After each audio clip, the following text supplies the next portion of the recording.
नमस्कार दोस्तों, आज हम पढ़ने वाले हैं। कौटिल्य ने सप्तांग सिद्धांत बताया था कि राज्य के 7 अंग होते हैं और उन्हीं 7 अंगों के कारण राज्य के बारे में क्या कहता है। नमस्कार दोस्तों, आज हम पढ़ने वाले हैं सप्तांग सिद्धांत। कौटिल्य ने राज्य के 7 अंगों के बारे में बताया था और उन्हीं 7 अंगों को हम किस नाम से जानते हैं? सप्तांग सिद्धांत। कौटिल्य ने राज्य के 7 अंग क्यों बताए? तो दोस्तों, बात ऐसी है कि वो राज्य को क्या मानता है? सावयवी मानता है। कौटिल्य के अकॉर्डिंग देखा जाए कि राज्य का स्वरूप क्या है, और ये भी कह सकते हैं कि राज्य की प्रकृति क्या है। तो कौटिल्य ये कहता है अपने विचारों के अंदर कि राज्य की जो प्रकृति होती है वो कैसी होती है? सावयवी होती है, ऑर्गेनिक होती है, जैविक, अंग्रेजी में ऑर्गेनिक। ठीक है दोस्तों, तो कौटिल्य के अकॉर्डिंग राज्य की जो प्रकृति होती है, जो राज्य होता है वो कैसा होता है? सावयवी होता है, जैविक होता है, ऑर्गेनिक होता है। दोस्तों, हम लोग, आप लोग, हम सभी लोग जैविक है। हम क्या है? जैविक है। हमारा शरीर क्या है? सावयवी है। हमारा जो शरीर है वो बहुत सारे अंगों से मिलकर बना होता है। कौटिल्य ये कहना चाहता है कि जैसे शरीर का एक अंग, एक पार्ट खराब हो जाता है तो शरीर क्या हो जाता है? डैमेज होता है, शरीर के अन्य अंग काम करना बंद कर देते हैं। ठीक है, तो ठीक उसी प्रकार से कौटिल्य के अकॉर्डिंग राज्य का यदि एक भी अंग खराब हो जाता है या काम नहीं करता है प्रशासन के रूप में, तो वह राज्य सफल नहीं हो सकता है, वहाँ की सरकार जल्दी ही गिर सकती है। ऐसा कौटिल्य का विचार है। देखते हैं कि कौटिल्य अपने राज्य के अंदर कौन कौन से 7 अंगों के बारे में बात करता है। तो ध्यान दें, सबसे पहले क्या है? स्वामी। सबसे पहले क्या आएगा? स्वामी। और कौटिल्य ये कहता है कि जो स्वामी का जो स्थान होता है वो शीर्ष के तुल्य होता है। यानी कि ये जो शीर्ष है, इस शीर्ष के तुल्य क्या होता है? स्वामी होता है। ठीक है, सिर के तुल्य या शीर्ष के समान। स्वामी को हम राजा भी कह सकते हैं। क्या कह सकते हैं? राजा। अर्थात एक राज्य के अंदर जो राजा है वो पहला अंग हो गया और ये सबसे बड़ा अंग होता है, इसीलिए इसको शीर्ष के समान माना गया है। दूसरा अंग होता है अमात्य, अर्थात मंत्री परिषद। ठीक है, यानी कि जैसे कि हमारे प्रधानमंत्री जी होते हैं और प्रधानमंत्री जी के पीछे एक मंत्री परिषद होती है और मंत्री परिषद के अंदर ही प्रधानमंत्री जी शामिल होते हैं, उसी प्रकार से ये अमात्य होते हैं और अमात्य के नीचे क्या होती है? मंत्री परिषद होती है। इसलिए हम मंत्री या मंत्री परिषद भी कह सकते हैं। इसी प्रकार यहाँ पर अमात्य और मंत्री परिषद आए हैं। तो हम इसकी बात करें तो कौटिल्य के अकॉर्डिंग अमात्य जो होता है वो आँख के समान होता है, अर्थात जो मंत्री परिषद होती है वो आँखों के समान होती है। जनपद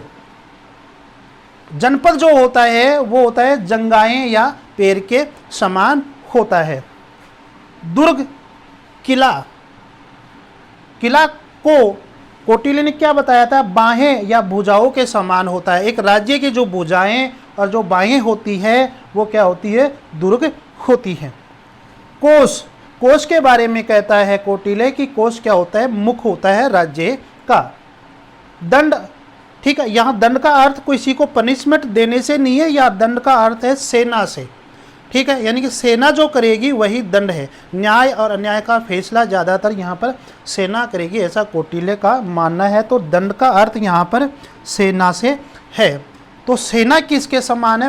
मस्तिष्क के समान है। ठीक है, और मित्र या जो सुहृद के नाम से है, जो मित्र होते हैं वो कान के समान है। तो ये 7 प्रकार के क्या होते हैं? अंग होते हैं राज्य के। तो आपसे पूछा जा सकता है कि कौटिल्य के अकॉर्डिंग एक राज्य की आंखें क्या होती है? 4 ऑप्शन रहेंगे, स्वामी, अमात्य, जनपद, दुर्ग। तो आपका सही आंसर हो जाएगा अमात्य।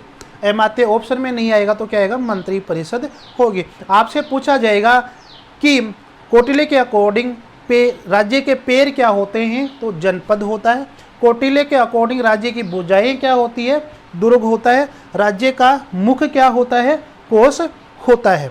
इस तरह से आपसे प्रश्न पूछा जा सकता है। ठीक है दोस्तों, हम बात करते हैं प्रथम अंग राजा के बारे में। राजा के गुण कैसा होना चाहिए, राजा कैसा दिखना चाहिए। ठीक है दोस्तों, तो राजा का जो स्वभाव है, राजा की प्रकृति देखा जाए तो कौटिल्य ये कहता है कि राजा दयालु होना चाहिए, ठीक है, और गुणवान होना चाहिए, स्वाभिमान वाला होना चाहिए, और ऐसा राजा होना चाहिए कि लोगों में डर भी रहे कि ये एक तरह से राजा है। तो हम ये कहे कि कौटिल्य के अकॉर्डिंग राजा कैसा होना चाहिए, तो दयालु होना चाहिए, प्रज्ञावान होना चाहिए, गुणवान होना चाहिए, प्रजा की सेवा भाव करने वाला होना चाहिए, प्रजा की इच्छा के अकॉर्डिंग कानून बनाने वाला होना चाहिए दोस्तों, और सत्यवादिता होना चाहिए। तो हम ये कहिए कि एक तरह से प्लेटो ने जो अपने आदर्श राज्य के अंदर आदर्श राजा की जो कल्पना की थी, और उस आदर्श राजा के अंदर जैसे गुण होने चाहिए वैसे ही सेम कौटिल्य वही बात कहता है कि प्लेटो के आदर्श राज्य के अंदर जिस प्रकार से आदर्श राजा के बारे में प्लेटो ने बात की है, उसकी प्रकृति के बारे में बताया है, राजा की प्रकृति के बारे में, तो ठीक वैसे ही गुण कौटिल्य ने अपने राज्य के बारे में, जिस राजा के बारे में बात करता है, तो वैसे ही गुण होने चाहिए। आप ये ध्यान रखना चाहिए। और ये मैंने 3 कथन लिखे हैं, इन कथनों से ये पता लग जाएगा कि हमें कि राजा के क्या कर्तव्य है, राजा को क्या करना चाहिए, क्या नहीं करना चाहिए। पहली बात ये कौटिल्य ये बताता है कि राजा को क्या होना चाहिए, गुणवान होना चाहिए। ठीक है, एक राजा के जितने गुण होने चाहिए तो गुणवान होना चाहिए। तो कौटिल्य ये कहता है कि राजा गुणवान कब बनेगा, क्योंकि राजा का बेटा राजा भी तो बन सकता है ना, 20 साल का युवराज भी राजा बन सकता है, तो उसमें गुणवान चीज़ कहाँ से आएगी। तो कौटिल्य ये कहता है कि ऐसी स्थिति होती है तो उस राजा को, उस युवराज को पढ़ा लिखा कर अभ्यास करा के उसको गुणवान बनाया जा सकता है। ठीक है, तो यदि कोई राजा अशिक्षित राजा बन जाता है तो उसका राज्य और खुद वो जल्दी ही नष्ट हो जाती है, जैसे लकड़ी में घुन लग जाती है वैसे। देखिए राजा के बारे में क्या कहता है, जिस प्रकार घुन लगी हुई लकड़ी जल्दी ही नष्ट हो जाती है, उसी प्रकार राजकुल के राजकुमार शिक्षित नहीं होते हैं, वह राजकुल बिना किसी युद्ध के स्वयं ही नष्ट हो जाते हैं। समझ में आ गई होगी आपके बात। इसलिए पढ़ा लिखा होना चाहिए, गुणवान होना चाहिए राजा को। दूसरा कथन देखते हैं हम, प्रजा के सुख में राजा का सुख है। राजा और प्रजा में पिता और पुत्र का संबंध होना चाहिए, पिता और पुत्र का संबंध होना चाहिए। तो आपको पता लग गया होगा कि कैसा राजा के अंदर गुण होना चाहिए, मतलब आत्मीयता वाला गुण होना चाहिए ही। कथन तीसरा देखिए, जब लोग दरिद्र होते हैं तो वे लालची हो जाते हैं, और जब वे लालची होते हैं तो वे असंतुष्ट हो जाते हैं, और जब असंतुष्ट होने पर वे स्वेच्छा से शत्रु के पक्षधर हो जाते हैं और अपने स्वामी का नाश कर देते हैं। तो इसका मतलब ये हुआ कि राजा को ये ध्यान रखना चाहिए कि मेरे राज्य के अंदर कोई व्यक्ति गरीब तो नहीं है, उसको 2 वक्त की रोटी खाने के लिए मिलती कि नहीं मिलती है, तो ये पूरा ध्यान रखना चाहिए। यदि दरिद्र हो गया तो वो दरिद्र व्यक्ति राजा के लिए क्या बनेगा, विनाश का कारण बनेगा। ये बात राजा के संदर्भ में कहना चाहता है। कौटिल्य राजा की दिनचर्या के बारे में बताता है कि राजा है वो अपने समय को बांट रखा है, किस समय पर उसे क्या करना होगा, यानी कि दिन और रात को वह 8-8 भागों में बांट रखा है। जैसे दिन के अंदर 12 घंटे होते हैं और रात के अंदर भी 12 घंटे होते हैं, तो 12 घंटे के काम को उसकी अपनी दिनचर्या को बांट रखा था 1.5 घंटे के अंदर। ठीक है दोस्तों, 1.5 घंटे के अंदर बांट रखा था और 8 घड़ियों में बांट रखा था, दिन रात को 8 भागों में बांट रखा था। तो 8 घंटे तो ये हो गए और प्लस 4 बराबर 12 घंटे हो जाते हैं। तो 8 भागों में बांट रखा था और प्रत्येक जो भाग था वो 1.5 घंटे का था, अर्थात समझ गए आप, घंटे का होगा, 1.5 घंटे का था। अब दिन के 8 घंटे में राजा क्या करेगा, उसकी दिनचर्या क्या थी वो देखिए। पहले भाग में राजा के द्वारा रक्षा का कार्य किया जाएगा और पिछले दिनों की आय व्यय का लेखा जोखा राजा रखेगा। दूसरे भाग में जनता व नागरिकों से मिलेगा, यानी जनता व नागरिकों से वह प्रत्यक्ष रूप से मिलेगा, जनता के अंदर जाएगा, उनका कल्याण करने की बात वह उनके सामने करेगा। तीसरे भाग में स्नान भोजन व स्वाध्याय का कार्य करेगा, राजा अपना काम करेगा निजी। चौथे भाग में कर विभाग का निरीक्षण करेगा। पांचवें भाग में मंत्री परिषद से परामर्श करेगा और छठवें भाग में कानून आदि व्यवस्था बनाने पर बल देगा। सातवें भाग में स्वेच्छा से कोई कार्य करेगा, स्वेच्छा से कोई भी कार्य कर सकता है सातवें भाग में। आठवें भाग में सेना का निरीक्षण करेगा और सेना कौटिल्य के अकॉर्डिंग सेना क्या होती है, हाथियों की सेना होती थी और घोड़े पर जो सवार होते थे वो सेना हुआ करती थी। कौटिल्य ने राजा की दिनचर्या को, रात के समय को भी उसने 8 भागों में बांटा और प्रत्येक भाग को 1.5 घंटे में विभाजित करता है। और उन 8 भागों में राजा रात को क्या करेगा वो देखिए। पहले भाग के अंदर गुप्तचरों को देखेगा, दूसरे भाग के अंदर स्नान भोजन और स्वाध्याय करेगा, तीसरे भाग के अंदर संगीत सुनेगा राजा, चौथे और पांचवें भाग में दोनों के अंदर शयन करेगा। चौथे और पांचवें भाग में राजा सोएगा, छठवें भाग में राजा उठ जाएगा और छठवें भाग में क्या करेगा कि दूसरे दिन प्रजा के अंदर क्या करना है उस पर विचार विमर्श करेगा। सातवें भाग में गुप्त चर्चा करेगा, अपने मंत्री परिषद से या किसी अन्य व्यक्ति से गुप्त चर्चा करेगा कि सुबह क्या करना है हमें। आठवें भाग में आचार्य पुरोहितों से आशीर्वाद लेगा राजा। कौटिल्य ने राज्य का तीसरा जो भाग है वो अमात्य और मंत्री परिषद बताया। हम सब जानते हैं कि मंत्री परिषद अमात्य क्या होता है, ठीक है। तो ये है मंत्री परिषद का कार्य क्या है, सलाह देना, राजा को सलाह देता था, परामर्श देता था, ये काम करता है। मतलब इनके बिना कोई काम, इनकी परामर्श के बिना राजा कोई काम नहीं करता था, ये लोग सलाह देते थे। जनपद क्या होता है, जनपद को हम भूभाग कह सकते हैं, अर्थात जनपद के अंदर भूमि और नागरिक दोनों शामिल होते हैं, यानी कि किसी पर्टिकुलर भूमि के ऊपर जितने नागरिक होते हैं वो जनपद कहलाता है। जैसे कि प्राचीन समय में मगध जनपद होता था, ठीक है, ऐसे। तो ये जनपद हो गया, जनपद का अर्थ भूभाग से है, तो भूमि और नागरिकों दोनों से है इसका अर्थ।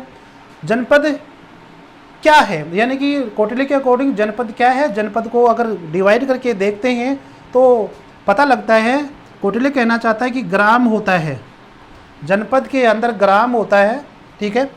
और ग्रामों से क्या बनता है, संग्रहण बनता है।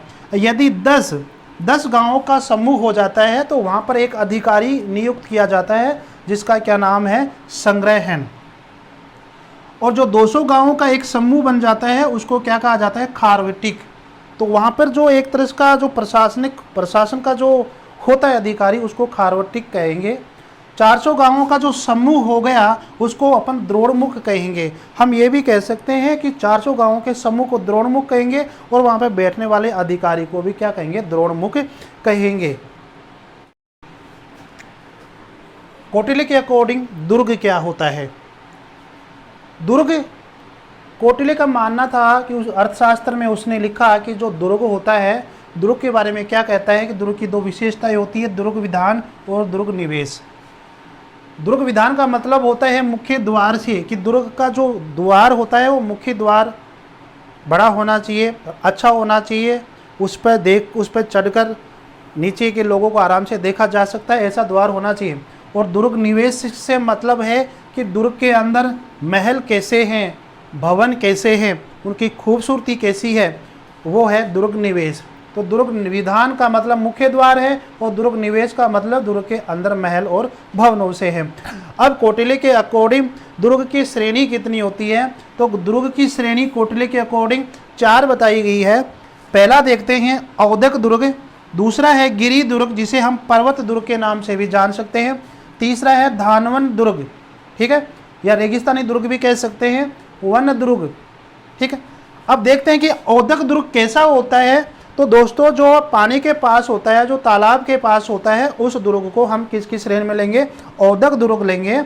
और जैसे कि हमारे राजस्थान के अंदर झालावाड़ का किला, जिसे हम गागरोन का किला भी कहते हैं, वह औदक दुर्ग की श्रेणी में आता है हमारे कौटिल्य के अकॉर्डिंग। कौटिल्य गिरिदुर्ग और पर्वत दुर्ग मानता है। तो गिरिदुर्ग के अंदर जैसे चित्तौड़गढ़ का किला है, कुंभलगढ़ का किला है, जिसके चारों तरफ क्या होती है, दीवार होती है, वह गिरिदुर्ग कहलाता है, या हम उसको एक तरह से पर्वत दुर्ग भी कह सकते हैं।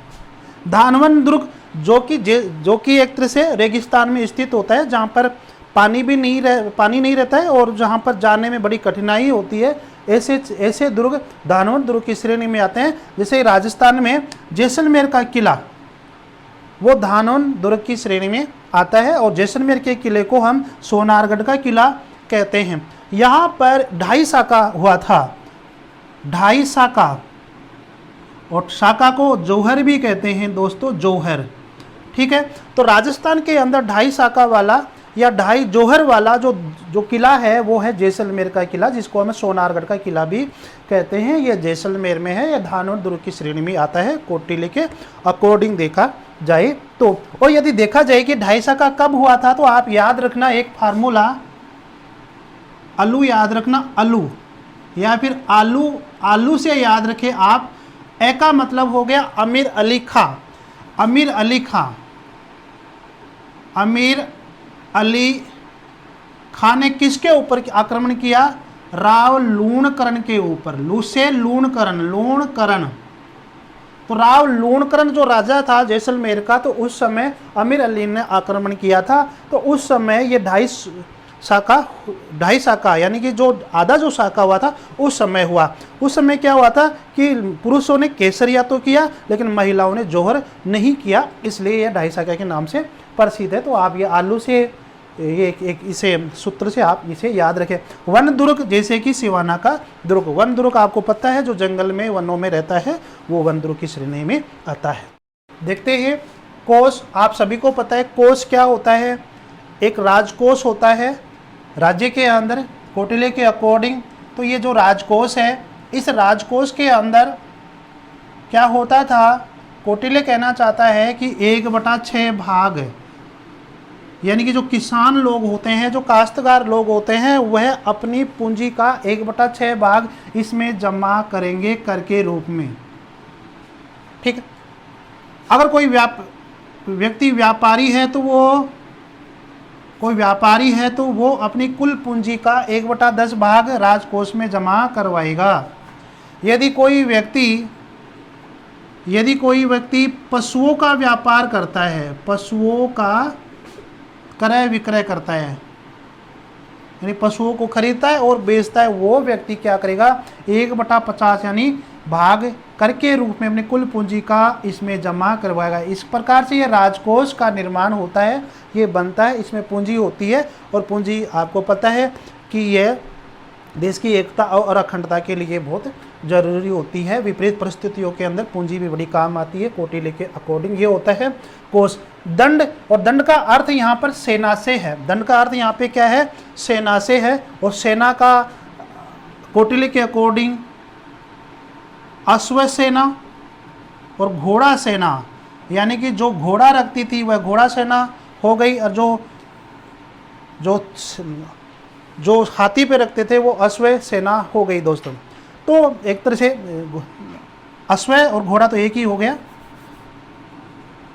अश्व सेना और हाथी सेना, ठीक है। तो अश्व और हाथी सेना का कौटिल्य ने वर्णन किया है कि राज्य के अंदर इस प्रकार से सेना होनी चाहिए। अब तो विपरीत परिस्थितियां बदल गई, हमें इनकी अब ज़रूरत नहीं है, तो आज के जीवन में ये इतनी ज़्यादा प्रासंगिक नहीं है, लेकिन है, फिर भी यह है। ये मित्र का यहाँ पर है, अपन मंडल सिद्धांत पढ़ेंगे तो मित्र का मतलब जैसे एक राज्य होता है, ये राज्य है, तो इस राज्य के ये जो पास में ये जो राज्य है ये मित्र नहीं रहेगा, इसके लास्ट वाला जो राज्य रहेगा वो क्या है, मित्र रहेगा, मित्र रहेगा। आप समझ में आ गया होगा, मैं ज़्यादा नहीं बताऊंगा, ठीक है। तो ये जैसे अपन भारत है, आप यहाँ पर देख लीजिए कौन सा है और यहाँ पर आप देख लीजिए आगे कौन सा आएगा, आप समझ रहे हो, मैं नहीं कहूँगा।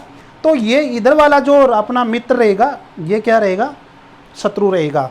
तो मित्र का मतलब यहाँ पर अन्य राज्य से है, अन्य राज्य से है, ठीक है। अन्य राज्य ये मतलब मित्र एक तरह से कान का काम करते हैं, राज्य के अंदर कान का काम करते हैं, ठीक है। दूर से बता सुनेंगे कि तेरे ऊपर ये आक्रमण करेंगे, तो इस तरह से ये क्या है, एक तरह से मित्र होता है। तो ये राज्य का क्या है कि 7 अंग होता है और राज्य की प्रकृति कौटिल्य के अकॉर्डिंग क्या होती है, सावयवी होती है, ऑर्गेनिक होती है। नमस्कार दोस्तों, धन्यवाद। जहाँ रहो मस्त रहो।